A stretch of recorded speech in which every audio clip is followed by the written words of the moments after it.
Blood stained the pristine marble floors of Sterling Global Holdings, a stark contrast to the billion-dollar deals usually struck here. When a calculated kidnapping plunged the executive floor into chaos, it wasn't the elite security team that stepped up. It was a man holding a mop, hiding a lethal past. John Miller was entirely invisible. In a world dictated by bespoke Italian suits, aggressively polished Oxford shoes, and net worths that eclipse the GDP of small island nations, a man in a faded blue polyester uniform pushing a yellow mop bucket simply did not register on the human retina. He preferred it that way. It was a rainy Saturday evening in Chicago, and the 85th floor of the Sterling Apex Tower was supposed to be deserted. John dipped his mop into the soapy water, the rhythmic slosh ring swipe providing a meditative soundtrack to his thoughts. His mind was miles away, specifically in a small, cramped apartment in the Logan Square neighborhood, where his 7-year-old daughter, Chloe, was drawing pictures at the kitchen table. Chloe had asthma, severe enough that the inhalers and specialist visits consumed every spare dime John made. 4 years ago, John wasn't pushing a mop. He was Staff Sergeant Miller, a highly decorated combat medic with the 75th Ranger Regiment. He had pulled broken men out of burning Humvees in Kandahar and patched bullet holes under heavy mortar fire. But when his wife, Sarah, was diagnosed with aggressive pancreatic cancer, the military salary couldn't cover the experimental treatments. He discharged honorably to be by her side, burning through his savings, his retirement, and eventually plunging into a suffocating mountain of medical debt. Sarah passed away a year later, leaving John a single father with a battered soul and a wrecked credit score. The janitorial job at Sterling Global Holdings was the only thing standing between him and absolute ruin. It offered decent health insurance for Chloe, and for that, John was willing to swallow his pride and scrub toilets. As he moved down the vast corridor lined with floor-to-ceiling smart glass, the elevator chimed. John instinctively backed his cart against the wall, lowering his gaze. Out stepped Victoria Sterling. At 34, Victoria was a titan of industry. She had inherited a struggling real estate portfolio from her late father and ruthlessly transformed it into a global tech and infrastructure conglomerate. She was notoriously cold, fiercely intelligent, and absolutely terrifying to her subordinates. Tonight, she was dressed in a sharp charcoal blazer and dark jeans, barking orders into a Bluetooth earpiece. Trailing behind her, clutching a stuffed golden retriever, was a small boy, Leo. He was 6 years old, with tousled blonde hair and wide, observant eyes. "I don't care what the Tokyo office thinks, Richard," Victoria snapped into her earpiece, her heels clicking aggressively against the marble. "The merger goes through on Monday, or I'll personally dismantle their executive board. Yes, call me when it's done." She tapped her ear, ending the call with a heavy sigh. "Mommy, I'm hungry," Leo said quietly. "I know, baby." Victoria's tone softened slightly, though the exhaustion was evident in her eyes. "Mrs. Gable caught that flu, so you have to be here with me for just an hour while I send these encrypted files. I'll have security bring up some of those fancy pretzels you like, okay?" Leo nodded, though he looked thoroughly unimpressed by the sterile corporate environment. Victoria ushered him into the expansive corner suite, the CEO's inner sanctum, and the heavy oak doors clicked shut. John resumed his mopping. The silence returned, save for the patter of rain against the reinforced glass. 10 minutes later, the service elevator, a restricted lift at the far end of the hall, meant only for maintenance, and freight chimed softly. John frowned. His supervisor, Hank, hadn't mentioned any weekend maintenance. 2 men stepped out. They wore gray utility jumpsuits with a generic Apex HVAC logo stitched onto the breast pockets. They carried heavy canvas tool bags. To anyone else, they were just blue-collar workers. But John's eyes, trained by years of hypervigilance in hostile territories, instantly registered a dozen anomalies. First, the boots. They weren't wearing steel-toed work boots. They were wearing tactical, soft-soled assault boots designed for silent movement. Second, their posture. Plumbers and HVAC techs usually slouched, their shoulders burdened by years of physical labor. These men moved with crisp, upright efficiency. They kept a perfect 6-foot spacing between each other, a standard military patrol formation to minimize explosive casualties. Third, the bags. The canvas was taut, the weight distribution uneven. Whatever was inside was heavy, dense, and distinctly metallic. John stopped mopping. He rested his hands on the aluminum handle, his pulse beginning a slow, familiar acceleration. He watched the reflection of the two men in the darkened window glass as they bypassed the utility closet entirely and moved directly toward the security nexus, the server room that controlled the floor's cameras and biometric locks. One of the men reached into his pocket and pulled out a small, rectangular device with a digital interface. A bypass cloner. They aren't here for the air conditioning, John thought, the cold realization washing over him. They're a hit team. He had less than 10 seconds to make a choice. He could run to the emergency stairwell, hit the fire alarm, and save himself. He could get home to Chloe. That was the smart play, the logical play. But as he looked down the hall toward the heavy oak doors of the CEO's office, he didn't see a billionaire who could buy and sell him. He saw a 6-year-old boy clutching a stuffed golden retriever. John quietly unclipped his radio from his belt, turning it off so a squelch wouldn't give away his position. He pushed his janitor's cart into the alcove, grabbed the heavy, solid oak handle of his mop, unscrewed the wet cotton head, and gripped the blunt wooden staff. The ghost of the 85th floor ceased to exist. Staff Sergeant Miller had returned to duty.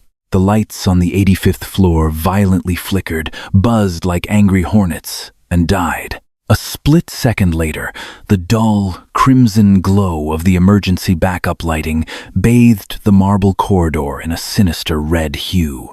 Simultaneously, the heavy magnetic locks on the stairwell doors disengaged with a loud clack, and then immediately slammed shut again, hard locking. Inside the executive suite, Victoria Sterling gasped, dropping her stylus. Her computer screens had gone black, save for her secure laptop, which was running on battery power. "Mommy?" Leo's voice trembled from the leather sofa where he had been coloring. "It's okay, Leo," Victoria said, forcing a calm she absolutely did not feel. "Just a power outage. The backup generators will kick in any second." She grabbed her phone to call the lobby security desk, but the screen displayed a terrifying message. "No service. Network jammed." A cold spike of adrenaline pierced her chest. The Sterling Apex building utilized military-grade communication infrastructure. Cell service didn't just drop on the executive floor. It had to be intentionally smothered. Victoria rushed to the office door, pressing her thumb to the biometric scanner to exit. The light flashed angry red. "Access denied. System lockdown. Open," she commanded the voice-activated system. Nothing. Suddenly, a loud, concussive thump echoed from the corridor, followed by the sound of shattering glass. Victoria peered through the frosted privacy glass of her office wall. The opacity had faded with the power loss, allowing her to see the hallway bathed in red emergency light. She saw two men in gray jumpsuits. One of them was holding a suppressed submachine gun, a compact MP7. He was standing over the motionless body of one of her private security guards, who must have just come up the private elevator. Victoria's breath caught in her throat. She spun around, grabbing Leo by the shoulders. "Leo, listen to me. I need you to go into the panic room. Right now." She rushed to the mahogany bookshelf, pulling a specific volume that triggered the hidden, reinforced steel door. But it wouldn't budge. The magnetic lock was tied to the main server, the very server the intruders had just compromised. The panic room was dead. Panic, raw and suffocating, finally took hold. She was trapped in a glass box, 85 floors up, with a team of armed mercenaries outside. She realized with horrifying clarity that this was corporate espionage evolved into a kinetic attack. Someone, perhaps Richard Hawley, the disgruntled former executive who swore revenge when she ousted him last month, had hired professionals, and they knew she was here. Outside in the corridor, the two intruders, codenamed Alpha and Bravo, moved methodically toward the CEO's suite. "Cameras are looped, comms are dark," Alpha muttered, his rifle raised. "Target is isolated in the main office. Remember, we need the boy alive. He's the leverage for the offshore transfers. If the mother resists, neutralize her." Bravo nodded, pulling a small explosive breaching charge from his heavy tool bag. He stepped up to the thick oak doors of Victoria's office and began pressing the adhesive putty around the locking mechanism. Victoria saw the silhouette of the man planting the charge. She dragged Leo behind her heavy marble desk, covering his body with hers, squeezing her eyes shut, waiting for the blast. But the blast never came. Instead, a shadow detached itself from the crimson darkness at the end of the hall. John Miller moved with terrifying silence. He didn't run. He glided, his footfalls completely masked by the thick Persian rug running down the center of the corridor. He held the thick oak mop handle in a two-handed grip. Bravo was focused on molding the C4. Alpha was covering the hallway, but his attention was drawn to the flashing server room lights. John struck like a coiled viper. He swung the oak handle like a baseball bat, aiming not for the head, but for the back of Alpha's right knee. The dense wood connected with a sickening crack. Alpha let out a strangled cry as his leg buckled instantly, sending him crashing to the floor.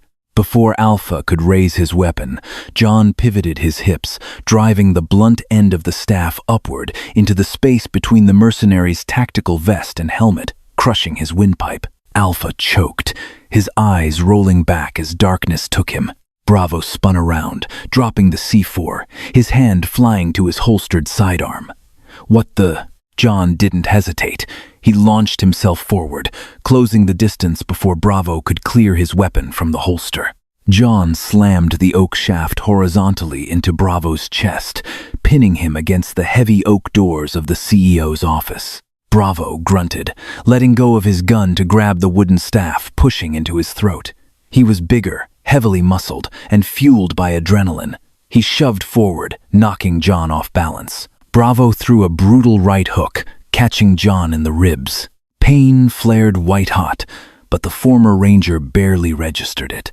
John dropped the staff, ducked under Bravo's second swing, and stepped into the man's guard. He seized Bravo's jumpsuit collar, hooked his right leg behind Bravo's ankle, and executed a flawless judo sweep. They crashed onto the marble floor, Bravo landing hard on his back. Before the mercenary could recover, John drove his elbow down into the center of Bravo's face. Bone shattered. The man went limp. Inside the office, Victoria heard the muffled thuds, the grunts, and the sound of bodies hitting the floor. The terrifying silence returned. She slowly raised her head above the marble desk. Through the glass doors, she saw a figure standing amidst the red emergency lights. It wasn't a heavily armored SWAT officer. It was the man she had entirely ignored 20 minutes ago. The janitor. He was breathing heavily, a streak of blood on his cheek from where a flying zipper or piece of gear had cut him. He stooped down, effortlessly picking up the suppressed MP7 from the fallen mercenary, checking the chamber with an expert, fluid motion that absolutely did not belong to a cleaner. John stepped over the unconscious bodies and approached the glass door. He looked through the pane, locking eyes with the terrified billionaire. Victoria was trembling, her arms wrapped fiercely around her sobbing son. She looked at this stranger, this ghost in a blue uniform, surrounded by the wreckage of professional killers. John keyed the keypad on the door. It was dead. He looked at the electronic maglock at the top of the frame. He raised the MP7, aimed at the ceiling bracket housing the lock's circuitry, and fired a 3-round burst. Puffed, puffed. The glass didn't break, but the locking mechanism sparked and died. John pushed the heavy doors open. Victoria scrambled backward, still shielding Leo, her eyes wide with a mixture of terror and utter confusion. Who? Who are you? What do you want? John lowered the weapon, keeping the muzzle pointed firmly at the floor. He didn't smile. There was no time for that, but his eyes, usually cast downward in submission to his wealthy employers, were now locked onto hers with absolute, unyielding authority. I'm John. I clean the floors, he said, his voice calm, steady, and anchoring. He glanced back at the darkened hallway, then back to the billionaire and her son. Miss Sterling, stand back. I've got this. Victoria Sterling was a woman accustomed to control. She commanded boardrooms, dictated market trends, and fired executives before breakfast. But staring at the blood pooling on her Persian rug, surrounded by the eerie red glow of emergency lights, she was paralyzed. John didn't wait for her permission to act. He knelt beside the mercenary he had choked out, swiftly but methodically stripping the man of his tactical gear. He pulled off the heavy Kevlar vest, slung a spare MP7 magazine into his pocket, and plucked a black, encrypted two-way radio from the man's shoulder harness. You killed him, Victoria whispered, her voice barely audible over the relentless hammering of the rain against the windows. He's unconscious. A crushed trachea, but he's breathing, John replied flatly, checking the chamber of the captured weapon again. The other one has a broken jaw and a concussion. They'll live, but we won't if we stay here. He turned to look at Leo. The boy was shaking violently, his face buried in his stuffed golden retriever. The sight triggered a sharp, painful pang in John's chest. It reminded him too much of Chloe's terrified gasps during a severe asthma attack. John slung the MP7 over his shoulder and knelt down, making himself smaller, less threatening. Hey, Leo, he said, his voice dropping an octave, replacing the harshness of a soldier with the soothing warmth of a father. That's a nice dog. What's his name? Leo peeked over the plush toy, his eyes wide. B. Barnaby. Barnaby. That's a strong name, John smiled softly. My daughter, Chloe, she has a bear named Barnaby. Right now, Barnaby needs you to be very brave for him. Can you do that? Can you be brave for Barnaby and your mom? Leo hesitated, then gave a tiny, jerky nod. Good man, John said, patting the boy's shoulder before standing up to face Victoria. The warmth vanished, replaced by cold calculation. Miss Sterling, take off your heels. Victoria blinked, the sheer audacity of the command snapping her out of her shock. Excuse me? Take them off, John pointed to her designer stilettos. You can't run in them, and they echo on the marble. We have maybe 3 minutes before whoever sent these guys realizes they missed their check-in. As if on cue, the encrypted radio in John's hand hissed with a burst of static. Alpha, Bravo, report. Did you secure the package? Over. The voice was deep, disciplined, and entirely devoid of panic. It belonged to a professional. John turned the volume down to a whisper. He looked at Victoria, who was quickly kicking off her shoes, standing in her stocking feet. Who has the master overrides to the biometric security? John asked quickly. The elevators, the stairwell, mag locks, the cell jammers. These guys bypassed $100 million security grid without tripping a silent alarm. They didn't hack it. They had a key. Victoria's mind raced, her CEO instincts kicking in as she processed the variables. Only 2 people have root access to the physical security grid, me and my chief security officer. Where is he? William Trent, she breathed, the betrayal hitting her like a physical blow. He was supposed to be running the command center in the lobby tonight. He told me the weekend guard rotation was lightened for budget compliance. I signed off on it. He sold you out, John said grimly. Which means the lobby is a kill zone, the stairwells are locked, and the elevators will drop us right into their laps. Team 2, move to the 85th floor. The radio crackled again. Alpha and Bravo are dark. Lethal force authorized on the mother. Take the boy alive. Move. We need to go. John said, grabbing his heavy canvas janitorial cart and shoving it violently into the hallway. Where? You just said everywhere is locked. Victoria grabbed Leo's hand, pulling him close. The building's architecture, John said, his eyes scanning the corridor. When I clean this floor, I have to empty the industrial vacuums into the centralized chute system. But there's also the main HVAC arterial shaft. Does it run all the way down? Victoria nodded quickly. Yes. The primary mechanical floor is on 72. The shafts are large enough for engineers to climb down and clear blockages. Show me, John commanded. They rushed down the corridor, avoiding the broken glass and the unconscious bodies. Victoria led him to an inconspicuous utility door, masked to look like the expensive wood paneling of the hallway. John wedged his mop handle under the door frame, using his body weight to snap the electronic lock mechanism. The door gave way, revealing a dark, cavernous shaft that smelled of ozone, dust, and chilled air. A narrow metal maintenance ladder descended into the black abyss. I can't climb down 13 flights in the dark, Victoria said, looking over the edge, her vertigo flaring. You can, and you will, John said. He pulled the heavy Kevlar vest he had taken off the mercenary and quickly adjusted the side straps, pulling them as tight as they would go.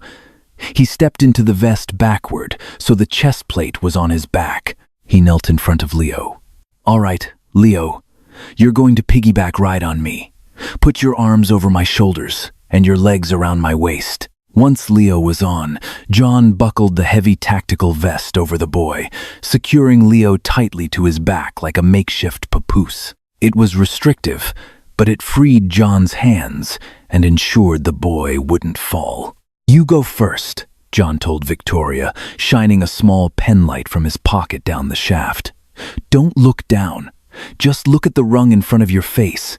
Step, grip, step, grip. I will be right above you. If you slip, I will catch you. Understand?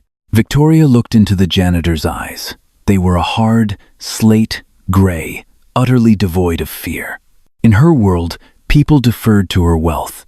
This man deferred to nothing but survival. I understand, she said. She grabbed the cold steel rungs and began the descent. The descent was agonizing. The air in the shaft was freezing, biting at Victoria's bare arms and feet. Every scrape of her stockinged toes against the rough metal wall sent a jolt of pain up her legs, but she swallowed her gasps. Above her, she could hear the steady, rhythmic breathing of John and the soft whimpers of her son secured to his back. You're doing great, Miss Sterling, John whispered, his voice echoing softly in the metal tube. Just 3 more floors. Suddenly, the heavy utility door, 13 floors above them, slammed open. A harsh beam of tactical flashlight sliced through the darkness of the shaft, sweeping the walls. Footprints in the dust, a voice echoed from above. They're in the shaft, going down. Shoot them, another voice yelled. Clang, clang, clang. The sound of combat boots hitting the metal rungs began. They were climbing down, fast. Move, move, move, John urged, quickening his pace. He didn't dare use his penlight now. They were blind, navigating by touch. Victoria's foot slipped. She let out a sharp cry, her hands sliding off the icy metal rung. She dropped, dangling for a terrifying second over a 70-story drop, before a strong hand clamped onto her wrist like a vice. John had wrapped one arm around the ladder, using his other to hold her entire body weight.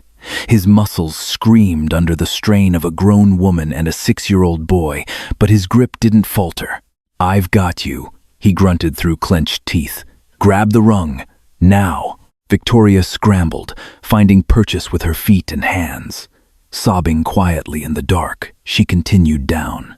Floor 72, John hissed. The grate on your left. Kick it open. Victoria swung her leg out, kicking the heavy aluminum grate with her heel. It popped open with a loud screech. She tumbled out into the darkness of the mechanical floor, coughing as dust plumed around her.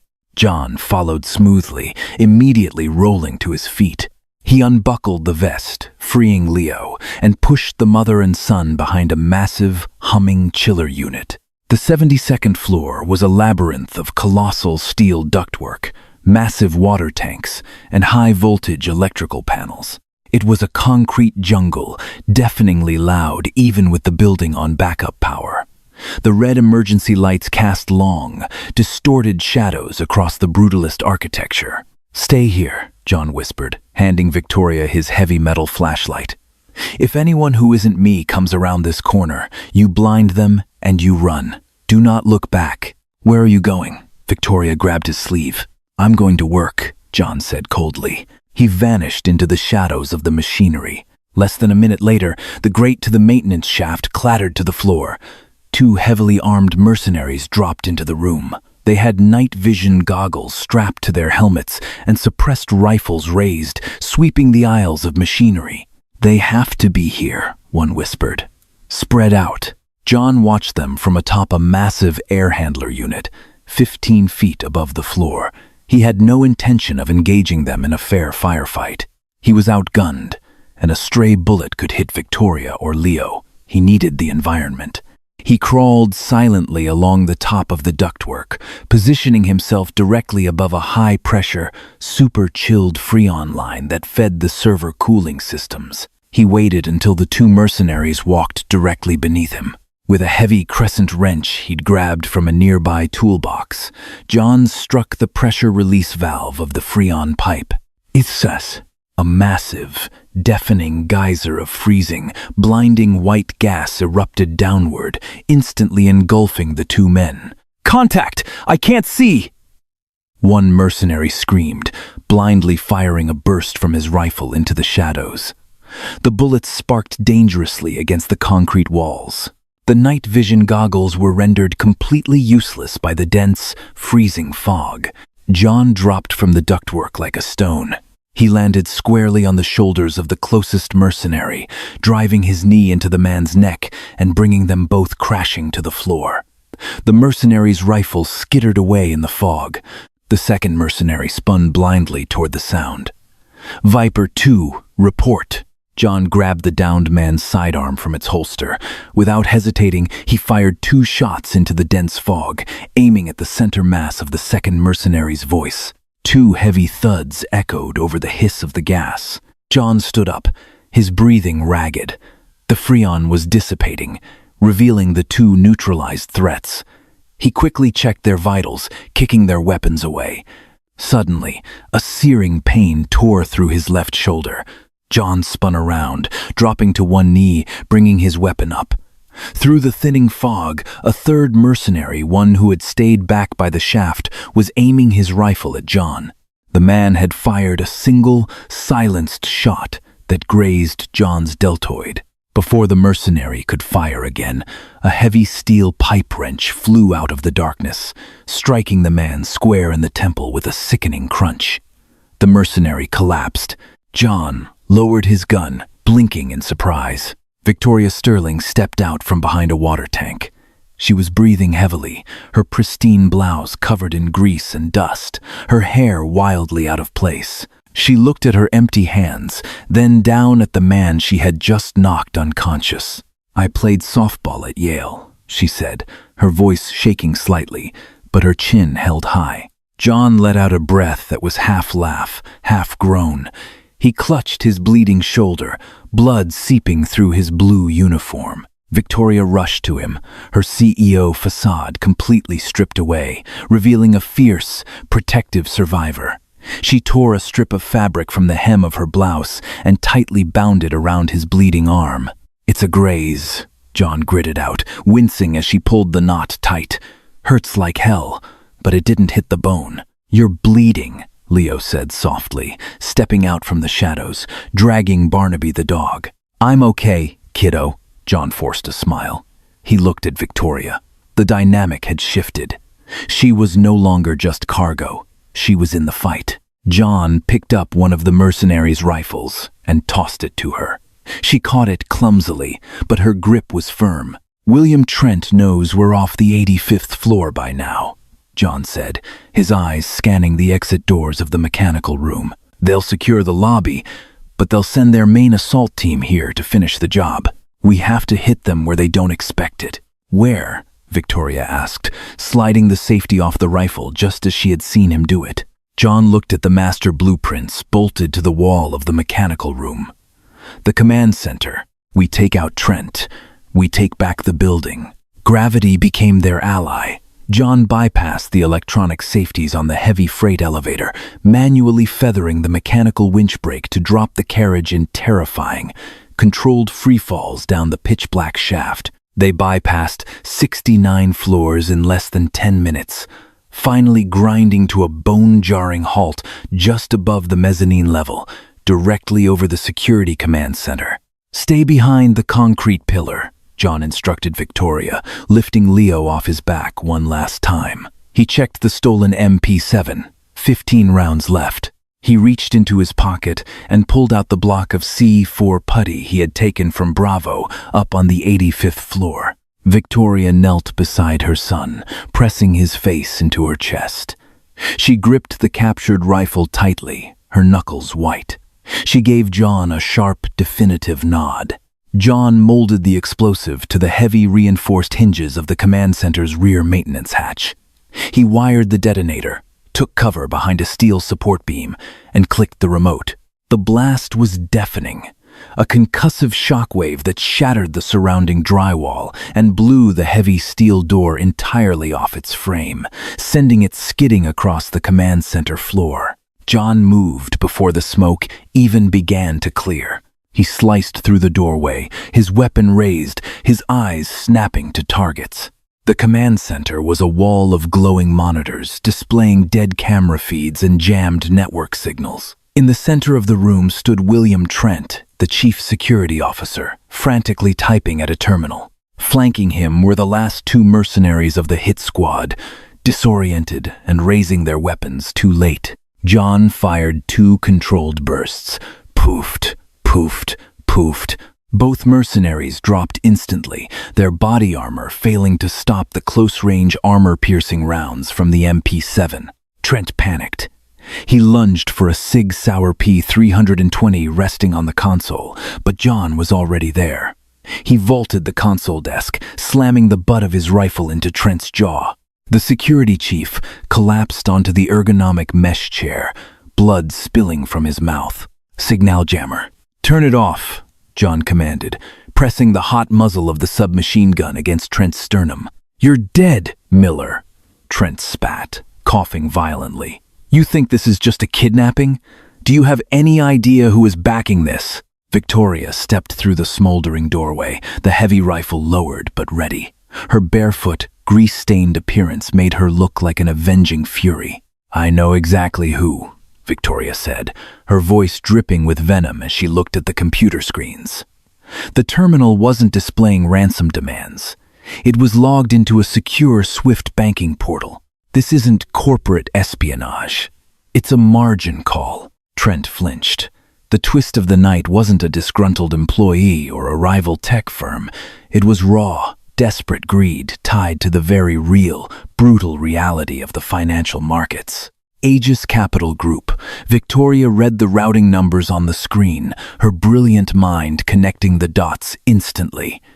They heavily shorted our stock last month, expecting the Tokyo merger to fail. When I finalized the deal tonight, their positions became toxic. They were going to face a $10 billion liquidation at the opening bell on Monday. Trent let out a pathetic, wet laugh. "They offered me $10 million to let the team in. The plan was to force your biometric signature, drain Sterling Global's liquid reserves into offshore crypto mixers, and make it look like a devastating cyber heist. The stock would plummet Monday morning. Aegis covers their shorts, makes a fortune, and you take the fall." "And Leo?" Victoria asked, her voice dropping to a terrifying whisper. "What were they going to do to my son once I signed the transfer?" Trent refused to meet her eyes, looking away in shame. That was all the confirmation John needed. He didn't shoot Trent. Instead, he drove a vicious strike into the man's ribs, cracking bone and dropping him to the floor. John quickly located the black, suitcase-sized signal jammer plugged into the main server rack and smashed it with a heavy fire extinguisher. Instantly, the wall of monitors flickered. The cell network reconnected. Victoria pulled her phone from her pocket. It was flooded with notifications. She dialed 3 digits. "This is Victoria Sterling. I have an armed incursion at the Sterling Apex Tower. Multiple hostile casualties. Send the Chicago Police Department SWAT, now." 10 minutes later, the wail of sirens pierced the stormy Chicago night. Searchlights cut through the darkness as heavily armored CPD Bearcats smashed through the lobby's glass doors. When the SWAT team breached the command center, they didn't find a tactical mastermind holding the fort. They found William Trent zip-tied to a chair. Victoria Sterling was sitting on the floor, holding her son. And in the corner, a janitor in a torn, bloody blue uniform was sitting quietly against the wall, his hands raised openly and passively, offering zero threat to the highly strung tactical officers. He was just John again. 72 hours later, the sterile smell of Northwestern Memorial Hospital replaced the ozone and cordite of the Apex building. John sat in a comfortable chair beside a hospital bed, reading a picture book. In the bed, breathing easily without the aid of a machine, was his daughter, Chloe. The door opened quietly, and Victoria Sterling walked in. She wore a sharp, tailored suit, looking every bit the untouchable billionaire again, but her eyes held a profound warmth when she looked at John. "The doctors say the new gene therapy is taking beautifully," Victoria said softly, standing at the foot of the bed. "The entire cost has been permanently covered by the Sterling Foundation, along with a trust for her college tuition." John closed the book. The crushing weight of medical debt, the constant, suffocating fear of losing his daughter, it was entirely gone. He looked at Victoria, his voice thick with emotion. "Miss Sterling, I don't know how to." "Victoria," she corrected him gently. "And you don't owe me anything, John. We owe you our lives." She reached into her designer bag and pulled out a thick, leather-bound folder. "Aegis Capital Group is currently being dismantled by the SEC and the FBI. Trent is facing life in federal prison, but I find myself in need of a new chief of global security. The starting salary is 7 figures, comprehensive benefits, and you get to pick your own team." She smiled, looking at the sleeping little girl, then back to the former ranger. "Though I suspect you operate pretty well on your own." John looked at the contract, then at his daughter's peaceful face. The ghost of the 85th floor was finally laid to rest. True heroism rarely wears a cape. It often wears a faded uniform and carries invisible burdens. John's story is a stark reminder that the most extraordinary courage can reside in the most overlooked individuals. When unimaginable crisis strikes, the depth of a parent's love and the lethal muscle memory of a past life can shatter any obstacle. Sometimes, the strongest shield is the person you walk past every single day.